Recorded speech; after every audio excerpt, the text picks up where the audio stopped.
चींटी और कबूतर। एक बड़े से जंगल में एक चींटी पेड़ पर से तालाब में गिर गई। एक कबूतर ने उस चींटी को तालाब में डूबते हुए देख लिया था। उसने पेड़ का एक पत्ता तोड़ लिया और उसने पत्ते को चींटी के पास फेंक दिया। चींटी उस पत्ते पर चढ़ गई और शुक्रगुजार होकर कबूतर से धन्यवाद कहा। वो बहुत थक गई थी। कुछ हफ्तों बाद एक शिकारी उस जंगल में आया।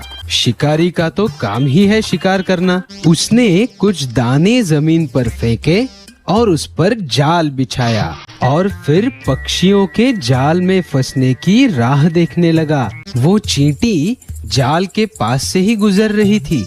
उसने शिकारी की सब तैयारी देख ली थी। उसने देखा कि वही कबूतर जिसने उसकी जान बचाई थी वो धीरे धीरे जाल में फंसने के लिए नीचे आ रहा था। उस चींटी ने आगे जाकर उस शिकारी के पैर को इतनी जोर से काटा कि वो शिकारी जोर जोर से चिल्लाने लगा, मर गया। कबूतर ने देखा कि वो आवाज कहाँ से आ रही थी और उस शिकारी को देखकर उसे सब समझ में आ गया और वो दूसरी दिशा की ओर उड़ने लगा और उसकी जान बच गई और चींटी भी वहाँ से निकल गई। इसीलिए कहते हैं कि अच्छे कामों का फल अच्छा ही मिलता है। हेलो दोस्तों, अगर आपको मेरी वीडियो पसंद आई है तो प्लीज मुझे सब्सक्राइब करें। हम मिलकर मजीद मजे करेंगे।